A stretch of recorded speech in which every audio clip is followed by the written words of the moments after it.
welcome to Forbes India Beyond the Boardroom, and I'm your host, Ushnota Paul.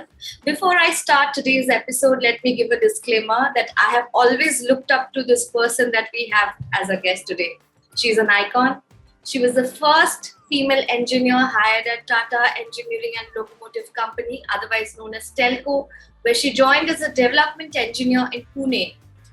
In her illustrious long career, she has received 9 honorary doctorates, including the Akinarayan Award for Literature, the Padma Shri for Social Work in 2006, the Atimabe Award from the Government of Karnataka for Excellence in Kannada Literature in 2011, the Lifetime Achievement by Crossword Book Awards 2018, and most recently, the Lal Bahadur Shastri Award for Excellence in 2020. We have with us today the chairperson of Infosys Foundation, the one and only Mrs. Sudha Murty. Ma'am, it is an absolute honor to have you on Beyond the Boardroom. Welcome to the show. Thank you. Thank you. You were born in Shigaon, which is in Haveri district in North Karnataka. Tell us about your hometown and how was it growing up there, your childhood? I grew up in a village where there was no electricity and water, and we used to bring the water from the well, and we'll work between sunrise to sunset.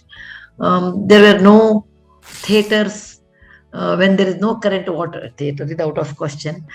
So the only entertainment was reading, and I grew up with my cousins. There were 13 cousins, and with my grandparents' house. My grandfather was the school teacher, and he was retired. He knew Sanskrit, history, and mathematics fairly well. How lovely. 13 cousins. That seems like a house full of like a lot of, fun. So do you remember any anecdotes from your childhood? What you used to do, like your 13 brothers and sisters? So 13 is much less. This one on my mother's side. 13, my father's side, we had 75 first cousins. What are these childhood stories? Tell us something from your childhood that all the fun. It was always a fun, and it was always a learning lessons, how to adjust, how to share. All the sharing is caring. Correct, right.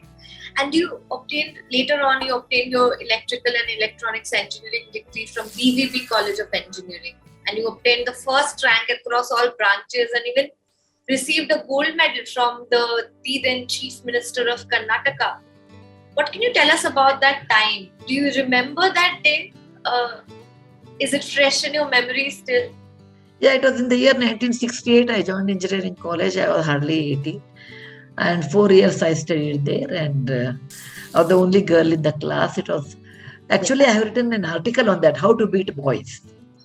Because engineering was a man's domain or a boy's domain, and girl was not allowed because they felt that she can't do that.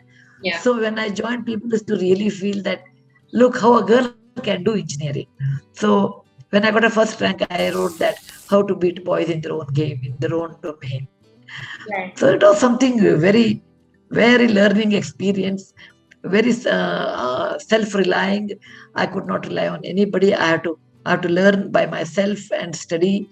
And it was something unique experience I had, and it gave me so much confidence what I have today because of my engineering college. Right. And like you mentioned, you were the only female student during your engineering days. And I read it somewhere that there wasn't a separate women's washroom also. So how difficult... There was no washroom at all for women. Correct. So how difficult was it to be a lone female student amidst a male-dominated college without even a washroom of your own? Yeah, it is not easy. It was not easy. But it also helped me to understand many things, actually. Number one, I depended on myself, because I know like two boys can give a proxy, they can copy, they can read together. I joint study. I never had that. I was all alone, and I do everything on by myself. Second thing, there was no washroom, and I knew the difficulties of how, if you don't have a washroom. My classes were 7 to 12, 7 to 11, and 2 to 5. So I used to come home and use the restroom and go back. So that experience taught me what it is the life of a woman if there is no washroom. And in real life, we built 15,000 toilets after learning that. Right. Apparently, well, during your first job, which we mentioned, it was in telco. You had written a postcard to the chairman of telco complaining that, this men-only gender bias is there at the company. As a result, you were granted a special interview. And then you were interviewed and hired. At a time when feminism wasn't really talked about and clearly patriarchy was all around. Tell us about this experience of yours where you fearlessly called out this gender gap and stood up for yourself. Because of my father, I suppose. My father, we had three daughters and one son to my father, but he treated us like boys only. He said, look, marriage is secondary. Primary is education which you like. And in your marriage, we will not push you to marry this or that boy. It is your choice. And so when I got a job at telco, I was not sure whether I would have joined or not, because I wanted to go abroad and do my PhD. But my father said, when you opened up a Pandora box asking why women are not treated equally, then you must take up this job according to me and keep the word or walk the talk. So that freedom at home to be par with boys probably made me fearless. I also heard that you apparently call yourself a movie buff. What kind of movies do you like watching and which ones are your all-time favorite? Like in 50s and 60s, I think Madhumati was great. Patita was great. And what is that? Sadhna's movie, Parak was great. 60 to 70, Aradhana was great. Amar Prem was great. 70 to 80, Anand was great. 60 to 70, Anand was great. 70 to 80 something, 80 to 90. So every decade I can tell you which movies were great. You can't say which is the all-time favorite, is difficult to tell. But however, Mughal-e-Azam probably is all-time good for. I mean, I enjoy it. You know, and I see. Parak I enjoyed a lot with Sadhna's second movie. I think you have traveled across the globe. Is there any country you have not visited yet but really wish to? Mongolia I have not visited, but I have read history of Mongolia. I would like to go sometime there. Then in India only there are some more places I have left, like Tripura I have not visited. Unkoti I have yet to see.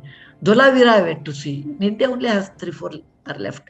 And I want to see Mohenjo-daro, Harappa in Pakistan. I have not seen. Oh, yeah. Though I have gone to Pakistan. Oh, lovely. And tell us some memorable travel anecdotes from so many countries that you have visited. I think our viewers would really love to know some of your memorable, funny anecdotes from your travels. Actually, what happens, I will tell you. Of late, Bollywood has become a great ambassador in other countries. You may not know the language, and people will recognize you with the Bollywood names. For example, I was in Iran. Okay, a very unusual place to go. And on roadside, they make nuts. When I went there, I showed him by my hand, I want 2 or 3 vans. He looked at me, he said, India? I said, yes. Then he said, Bindi? I said, yes. Then he said, Shah Rukh Khan? I said, yes. Amitabh Bachchan. Then he gave me 3 nuts. I said, money, how much I should pay? He said, no. So, I have seen in so many places where I have gone. Bollywood has played an important role, particularly connecting Indian and India's music. I was in Germany about 15 years back at World Cup. I stayed in a hotel and I put the TV on when I saw that Shah Rukh Khan's movie was going on, Mohabbat in German language. So I feel India's real ambassador is Bollywood. And which one would you say is your all-time favorite travel destination in the world and also here in India? India is not a country, it's a continent. Every state has a beautiful destination. Ayodhya, I like a lot. Ayodhya. It's the steps are so beautiful. Unlike Kashi, the steps of Ayodhya, Snan Ghat they call that, they are very beautiful. When you quit your job to assist your husband, Mr. Murty, to start Infosys, it was apparently Mr. J.R.D. Tata who gave you an advice that you claim changed your life. Can you tell us what it was? Yeah, I met J.R.D. last time when I was getting out of Telco, Tata company. He came down and he asked me, why are you leaving? I told him, sir, my husband is starting an adventure called Infosys and I want to help. He says, what happens, Kulkarni? My maiden name was Kulkarni. When you earn a lot of money. I said, sir, I don't think so. You'll earn a lot of money. He said, well, in case you earn a lot of money, what you will do? He said, I said, I don't know. Then he said, no, start anything with confidence, never with the diffidence. And that money should be used for the public good, not for the private good. And you are a trustee of that money, you don't really own that money. And I believe in it, because why God chose only some of us. There are many people who work harder than us, chose us and gave us money so that we can help others. That I always believe in it. What has been your biggest learning from personal and professional life so far? Professional area, there is a lot of greed that makes people do a lot of wrong things. And people lie to cover that. If your greed is less, like what Mahatma Gandhi said, we have enough for the need, but not for the greedy people. In personal life, when you get money, your equation with others will change drastically. You may not change, you don't want to change, but they change because you have money. And I think you enjoy Hindustani classical music a lot. Yeah, because I come from a belt which is famous for Hindustani music. Right. And Kirana Gharana was originated next to my hometown, Hubli. And the famous Bhimsen Joshi, Gangubai Hankal, Abdul Karim Khan, and all are from Kirana Gharana.